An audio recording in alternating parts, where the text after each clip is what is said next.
Let me give you the quick version of what has happened to me related to Pectus carinatum my whole life, and especially since the last times I posted videos 2 years ago. Pectus carinatum for me started off with being told I should get a brace by a doctor and wearing that brace and it pushing down my chest some. I was 17 years old to 19 or 18, 16 to 18, something like that. And wearing that brace did push down my chest, but I caution people from when they're wearing the brace because I was using a TruLife brace. That was the brand, which you can find online for about $150 probably. And the brace is symmetrical. It's a one size fit all. It changes sizes to adjust, but if your chest, if your rib cage is asymmetrical like mine was, then it's gonna push that asymmetry even more out of alignment, which it did in my case. It flattened my chest out some, my rib cage some, but it also pushed it further out of alignment. So if your Pectus carinatum is asymmetrical, then I don't recommend the TruLife brace because it's really just designed for if your sternum is perfectly poking out evenly. And that is the case for a lot of people with Pectus carinatum. In that case, I'd possibly recommend it. Although I do worry that it puts a lot of pressure on the spine. You know, to push on one side of the body really hard, it has to be pushing on the other side as well. So is that good for your spine? I don't know. I don't think I took any negative effects from it, and I wore it quite tight because I was quite old to be wearing it, and your bones set after a certain age, and I was running against the clock, like I'm sure a lot of you are who are wearing similar brace. So back to my story here. I wore the brace for those times and some bad stuff happened. Negative consequences to my long-term health, at least temporary long-term health. I'm okay now. But I ended up having chronic pain for about 3 years because of the brace that I wore. I directly attribute it to the brace and the Pectus carinatum, but really because of the brace, my muscles became very, very tight when wearing the brace. And when you're sleeping in a brace like that, the funny thing about it is that your lungs are constricted. You can't get full breath. In psychology, they call this, activating your parasympathetic nervous system. That's what happens when you take a deep, restful breath. It activates a different part of your body, and you can fully relax. But that never would happen at night because my brace was around my chest, constricting the deep breaths. And again, I was wearing my brace quite tight compared to what other people probably would be wearing it. Although I'm sure there's some of you out there that are wearing it quite tight, and it probably blistering up and bleeding occasionally. Not good times. So I had chronic pain because of this. My posture got worse and worse. I think my muscles were getting tighter and tighter, and there was no resolution for this. And I just didn't know what to do. I mean, it wasn't really that bad at first. It was just like a little bit of back pain. I just attributed it to the Pectus carinatum. And over the course of 2 years or so, it got to the point where I had unbearable, bearable, everything's bearable, but nearly felt like unbearable pain that was inescapable. Chronic pain is no joke. And there was no relief for the stress on the body because that tension's always there. When you have anxiety, your muscles get tense, and it works both ways. When your muscles are tense, you get anxiety, and that leads to just depression after a while, because there's no escape from those negative, anxious emotions. And so it was sort of a dark time for me in lieu of wearing this brace and causing all these problems. I made the most of it, but it was hard to even be hopeful about the future when you're in that much pain all the time and you think that your life is over before it really has even gotten started, because you will never be able to escape this debilitating pain and fatigue. And I had other symptoms where I would not be able to eat without throwing up a lot of the time, because of the tension in the muscles and the extreme anxiety that was inescapable. And this was all caused by wearing the brace. There's not much information around wearing these braces. It's kind of a crude thing. Don't let any doctor fool you into thinking that this is really understood. It's not. It's somewhat experimental. It's an art form more than a science. It in the sense that we don't have studies to support, like, how tight should you have the brace, how old can you be to wear the brace, how blah blah blah blah blah. There's no details about that kind of stuff. So be careful, be really careful. And one thing I'll say, specifically about being careful, is that you should, if you are wearing that brace, I really do recommend that you stretch for about 30 minutes a day. So this gets to the point of the story where I resolved myself. I'm fine now. I guess I always looked fine, but feel fine now. The pain has all gone away. What happened? I don't have sleep apnea anymore. I don't have trouble eating food. So I started stretching for about 2 hours a day. It was pretty extreme because I was in extreme pain at the time. And I first got the idea because I saw a video of a guy that you might have heard of named David Goggins. He is a fitness influencer.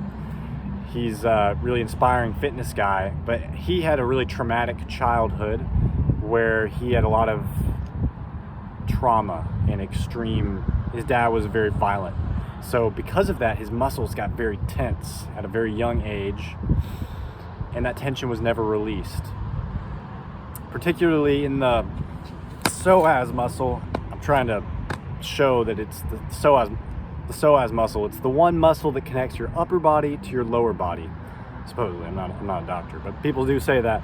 And it's one of the biggest muscles in your body, and it holds a whole lot of tension. So, and it's what connects, it's right at the top of your upper thigh, but it also connects back to your lower back. And when this thing gets tight, the tension, there can be a lot of tension stored in that muscle. So it might not seem related, like I was wearing a brace on my torso, and then suddenly I get tension down in my legs or my hips.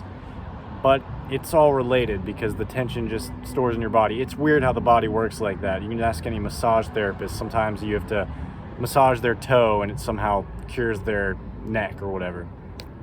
It's just weird like that. It's all connected. So, where was I going with this? So basically, after learning that about this David Goggins guy who had all this tension, he said that his body was just breaking down, and that what he had to do was he started stretching for like 2 hours a day, exactly like I ended up doing. And that this ended up healing all these issues that were happening with him, and that to this day, years later, he still stretches for about 2 hours every single day or more while he's like watching TV or sports or whatever, but he always gets in those 2 hours. And that it basically healed him from all these things. So I was in a desperate situation. I already watched, videos of this guy. I thought he's great. And so I was like, I'm going to do what he's doing. I'm going to just try this. I'm going to try it. I had tried stretching before, but to put a dent in that amount of body tension that comes from wearing a brace like that, you're gonna have to not just do a 30-second little stretch like they teach you in sports or whatever. You're gonna have to stretch for, if you're like in my situation, you had to stretch for like 20-30 minutes to start making a difference.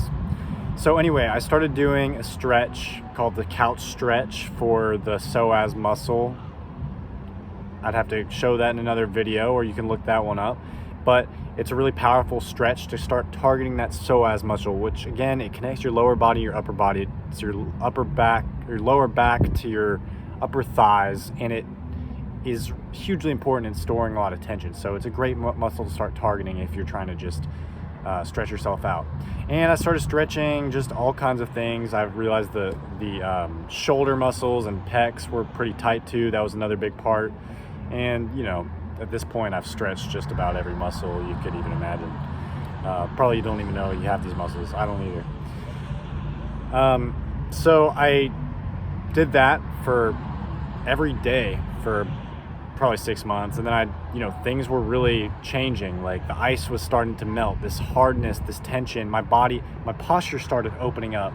Here was another thing. Back then, my posture, it was really a downer, because posture is so important for how people perceive you and how you perceive yourself.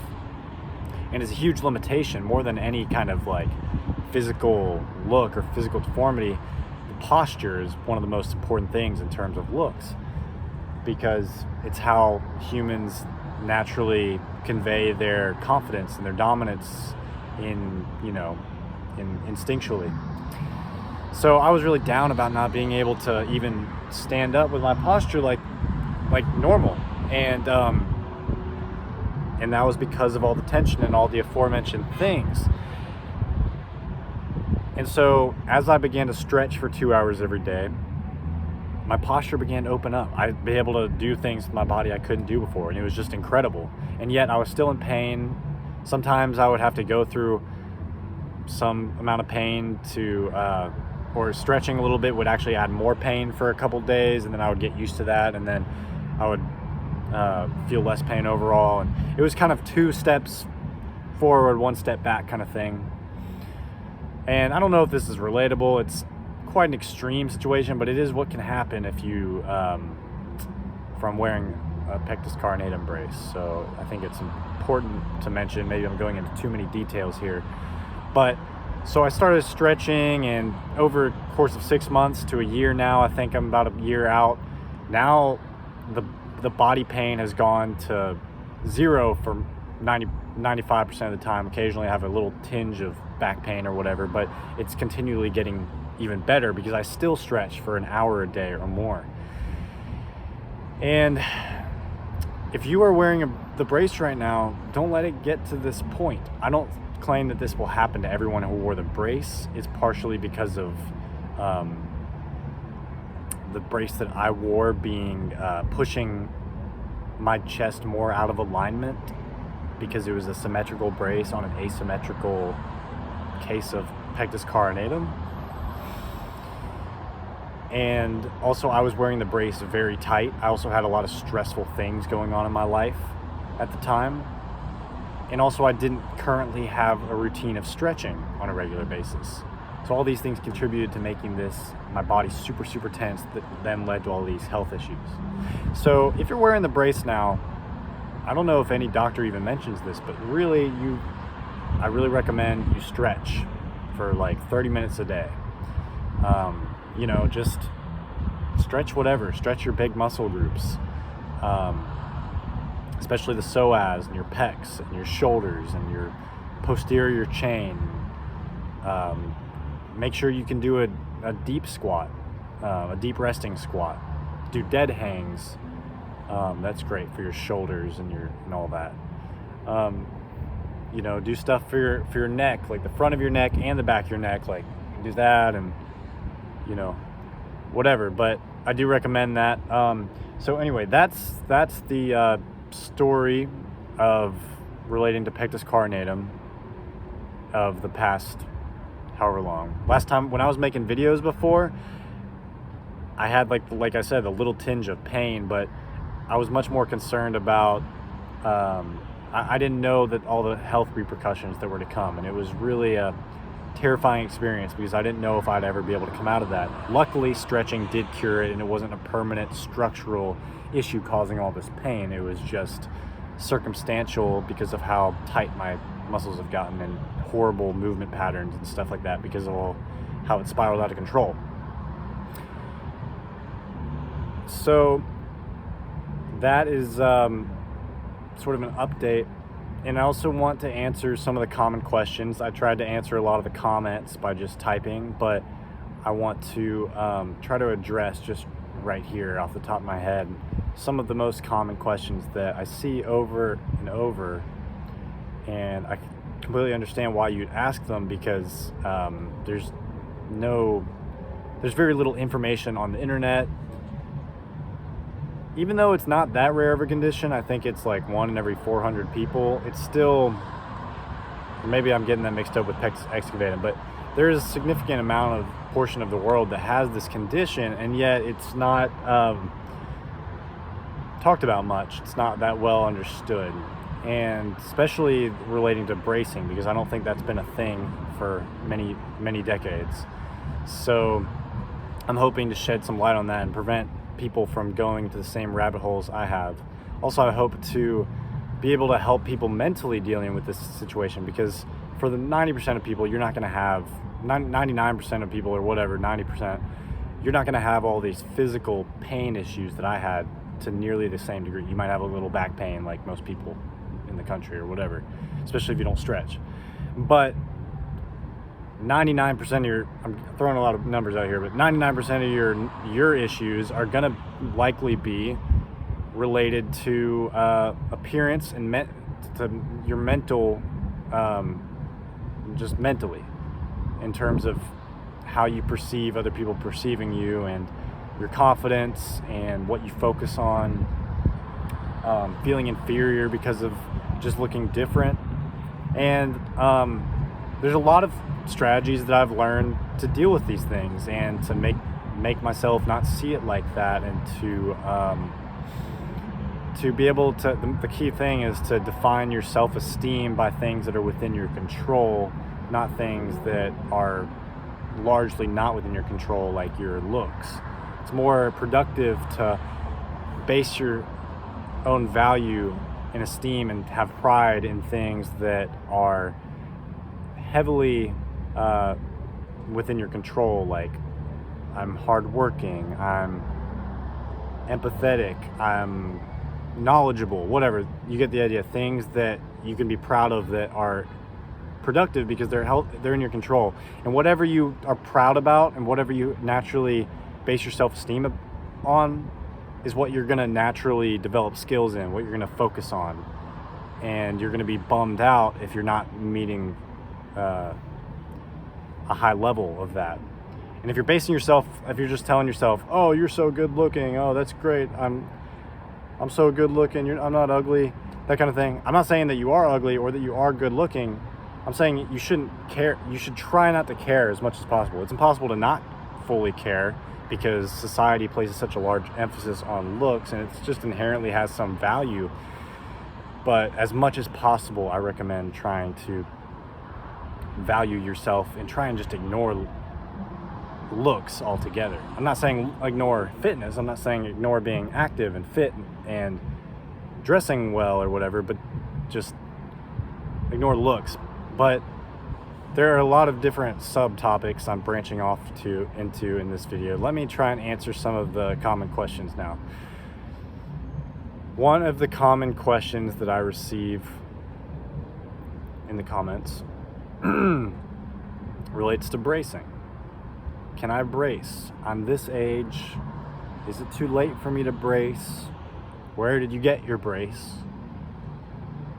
And, does it work? That kind of thing. What I've always heard, and I'm not a bone specialist, and don't let most doctors kid you, they're not either. There's a few people in the world maybe that know this well, but I can say that I've heard from most people that you cannot change your bone structure from a brace or something like this beyond your puberty years. When your body stops growing, you can no longer change the shape of your rib cage through methods like this, because your cartilage hardens permanently and you can't change it. That's what I've heard. And the only way to change your bone structure beyond then would be to cut it all open and hope that it heals together properly. Surgery. So that's that. If you're past, if you had puberty like 2, 3, 4 years ago, or 3, 4, 5 years ago, whatever, then you probably can't wear the brace. It's probably not going to do anything. Okay, if you're 30, probably not. Like I said, I don't fully know, but that's what I've always heard, and there's some logic there that seems to make sense. Where did I get my brace? I was lucky enough to have a mom who took me to a doctor.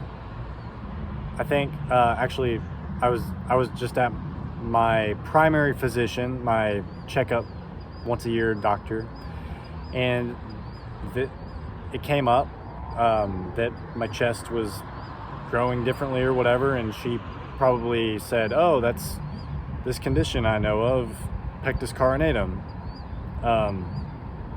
Don't worry about it unless he's worried about it. You don't have to do anything about it. It's just a cosmetic issue, blah, blah, blah. But if you want, I can recommend you to this other specialist or whatever." And I think they sent us over to orthopedic people. I don't know exactly what doctor I was sent to, but I'm pretty sure I was just sent to one of these places that produces, that services you with prosthetics and orthopedics. Just look up these terms. It's the specific place I went to was Hanger Clinic here in the United States. And I know it's a big chain, so there might be one of those specifically where you go. And, they didn't do anything special there. All they did at the clinic was order one of these TruLife braces. TruLife, no, I'm not sponsored by TruLife, but that brace screwed me up for a long time, obviously. Not saying it'll screw up everybody, but all they did was buy one of these things online for me and help me put it on and help me fit it. So when you get the TruLife brace, it's a one size fits all, but you have to unscrew some screws to adjust it to make sense for your body, and then you fit it to yourself. That's what the doctor helped me do. The doctor just helped me fit it to my chest size or whatever. He took some measurements with a tape measure or whatever, and he helped me adjust it to the right size, and then once you have the brace, you just clip it on, and then every once in a while in the system I was in, we would go back to the doctor and he would help me readjust it every once in a while, which didn't go well in some ways, because I should have gone back there to have him readjust it more often, because that might have done some harm, because I didn't go back for like a full month or something, and there was way too much change that happened in my chest, and yeah, some things I would do differently going back. These are permanent changes you're making. So that's where I got my brace, and my point is, they just bought it online. You can buy it online too. You don't necessarily need a professional to fit it, though I certainly would recommend that. My doctor clearly didn't know what he was doing, but still, having a doctor is going to be better than you just doing it yourself. Maybe I could help you. Shoot me an email. But it is quite possible for you, say you live in India, there's no way for you to get a brace a doctor to, just say you're in some situation you can't get a doctor to help you apply this brace or whatever. So you order it online, and you can theoretically tighten it up and adjust it and then put it on yourself and just do the whole thing yourself. Okay, that's completely possible. The brace was about I've seen it listed as low as $150. Okay, maybe more now. I don't know. So that's where I got my brace, and I feel like that's one of the most common questions I get on the channel. I also get requests for maybe doing more of a fitness, more workout recommendations. Oh, I get a lot of requests about sleep. How do you sleep in this brace? It's uncomfortable to sleep in the brace. Do you have any tips? Can you make a whole video on sleeping in the brace? I'll try and make a video about sleeping in the brace. What can I say? I'll try and do that. The main thing, which I've said in the comments some, is that you should want to make the surface even. So you have the brace that pops up. You want to make everything else that same height by putting blankets around your brace to make everything even, so that you're not laying on just a big bump, but you're laying on an even surface, so you don't feel as much of a bump. That's the number one tip. Of course, in that case, you'd have to be not moving your back at all in order to stay within that little hole you've created of blankets or whatever. So actually, I don't know if that's really the best, or it's difficult. I did that, but it is difficult. You're gonna not have it perfect all the time. And sleeping on your side, that's what I mainly did, actually. I think I would just sleep on your side. If you're not a side sleeper, become a side sleeper. What can I say? You're already doing something very unnatural. I think it's not that more unnatural to now become a side sleeper too. You know, I recommend taking melatonin, low dose, chamomile tea. Those things really help with insomnia. I also have, you know, other ways you can beat insomnia by trying to feel safety and satiety. Like, I am satisfied and I am safe. If you can feel those feelings, then those are prerequisites for sleeping. Your body's not going to let you sleep if it thinks you're in danger, or if you're not satisfied, it might not necessarily let you sleep either. So those are just two feelings. You can also do a mantra in your head, repeat a word over and over, corresponding with the inhale and exhale of your breath. So say that means I'm exhaling, this means I'm inhaling. Exhale, inhale. So maybe I would be saying a word like pigeon chest, pigeon chest, pigeon chest, in my head, corresponding to my inhales and exhales. That helps me sleep. That puts me in more of a sleepy mind state. Also, don't think of sleep as a switch. It's not a binary. It's not, I'm awake now and now I'm asleep. It's not that simple. It's a gradual thing. I mean, you could ask some sleep doctor, it's like alpha waves, now I'm having delta waves, beta wave, whatever. But the point is, you're in different states of consciousness. I'm in a very alert state. I'm in a slightly sleepy state. I'm in a deeper state. And you can know when you're in those and not, it won't necessarily wake you up just to know you're in it. When I'm in like a halfway sleep state, I can think of myself, oh, this is good. I'm closer to sleeping. I'm not gonna do anything to rouse my body too much. I'm just gonna rest here longer and maybe I'll fall deeper into another state. And maybe that'll help somebody with sleeping. Those mental tools really help. Another mental tool that will really help with the body dysmorphia and all the challenges that you're gonna face in life, and just having Pectus Carinatum and dealing with this treatment or whatever you're doing, is affirmations.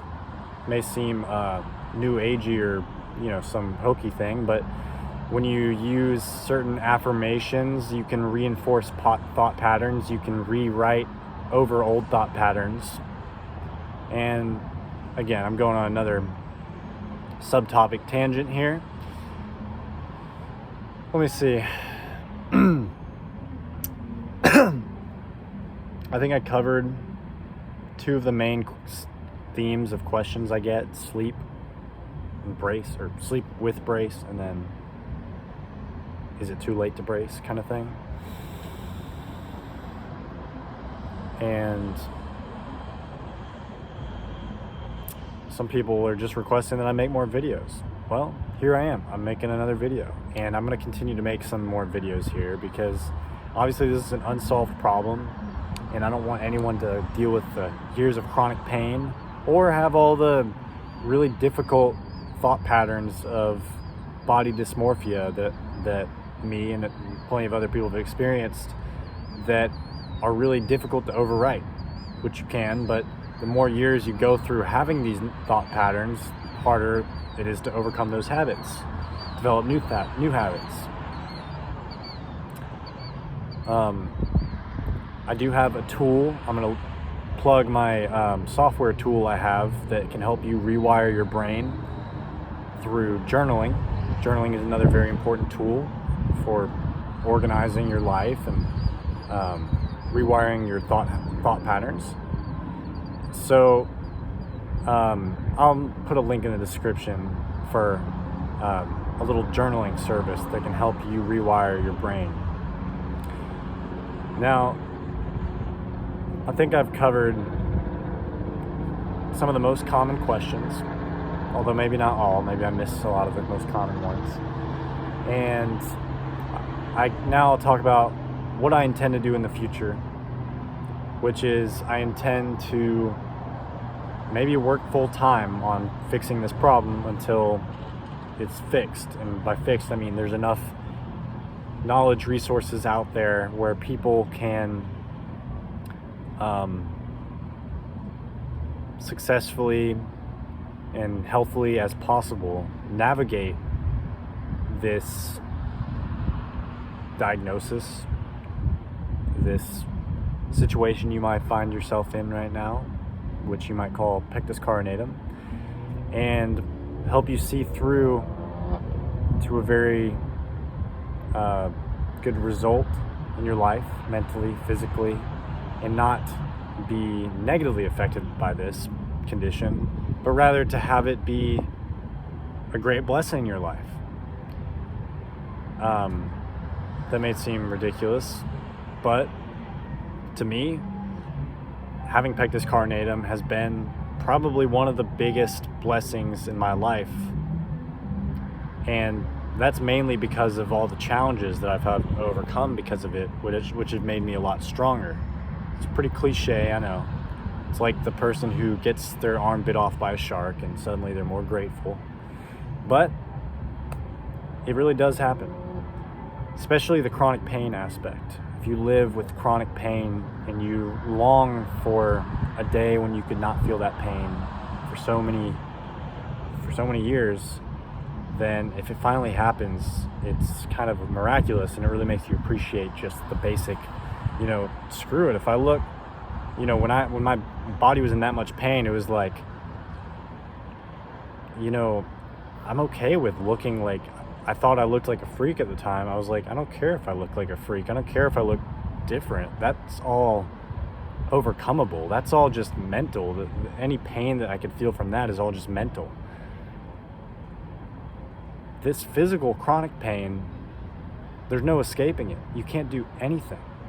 And at that time, I was given a new outlook because it puts in perspective the body dysmorphia and things like that. It's like, it could be so much worse. All that stuff is completely overcomable with if you have a healthy body.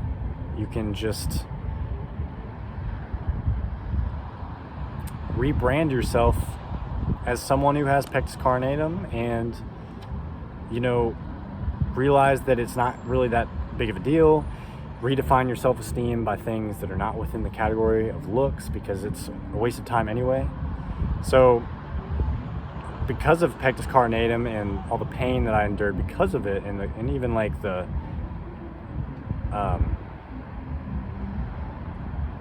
even the body dysmorphia and everything, I was able to grow stronger and be more grateful and have really strong positive outlook on things, and develop a lot of tools that I was forced to use, like affirmations and a million other things, to keep me productive and healthy and energetic at the time when I was facing so much adversity. And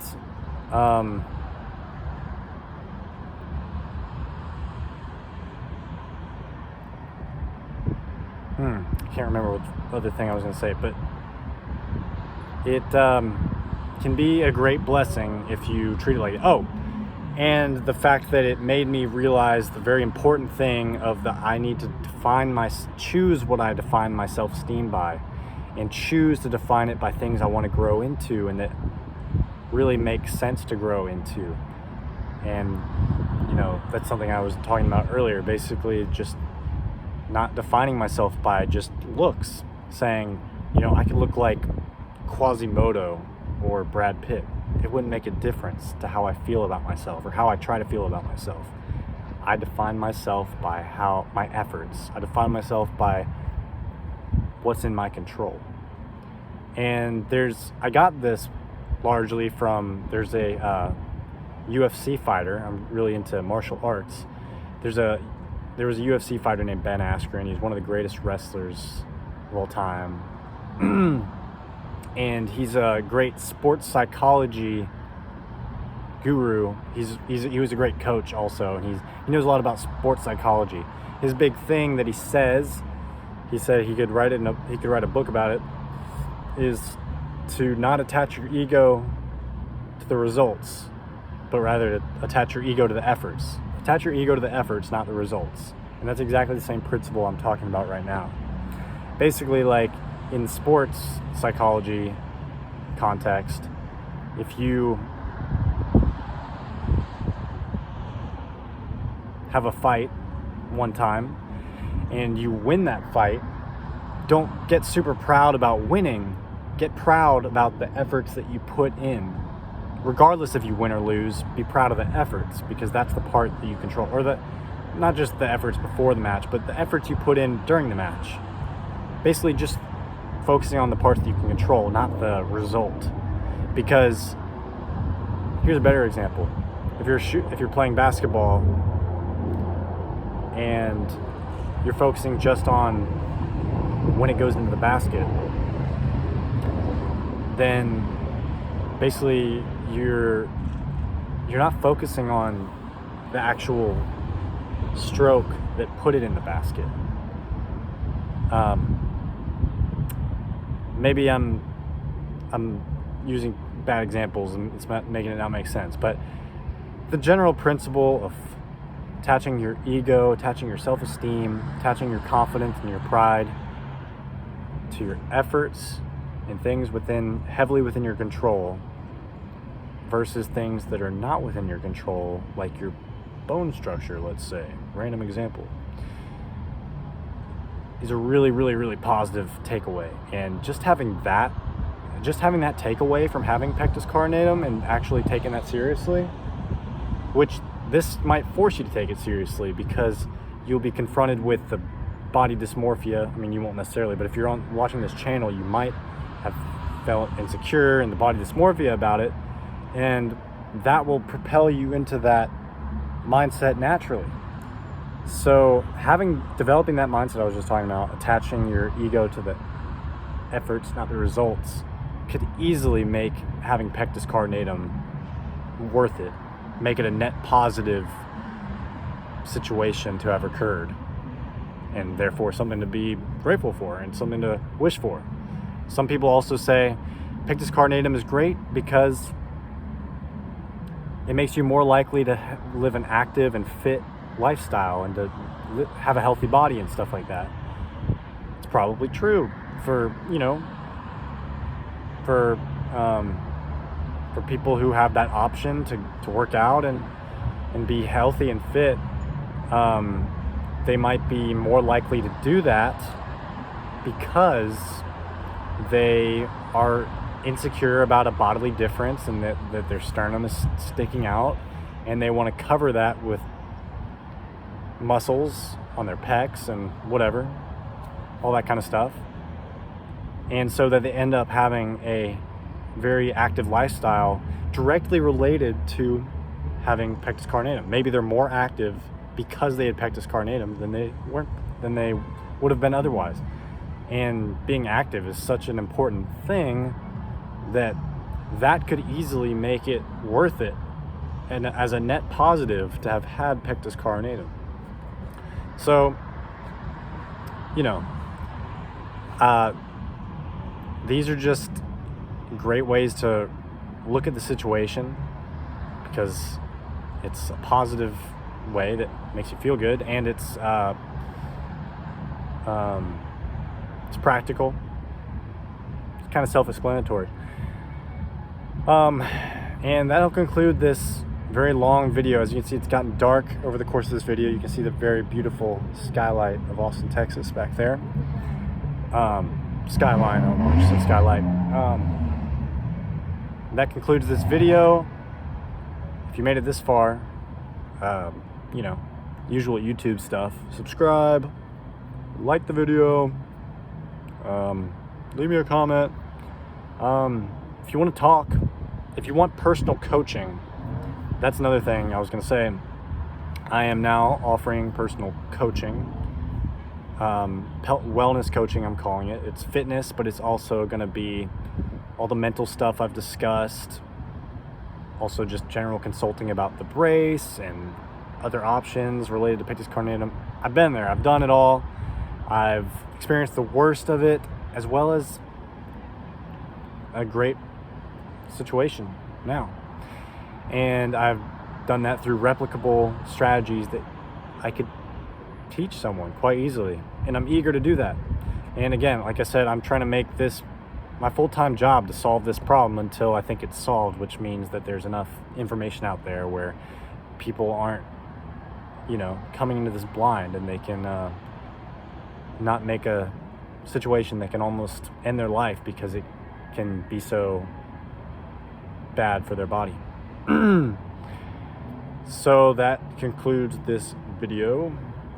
And if you want the coaching, just shoot me an email. And that's it. Bye.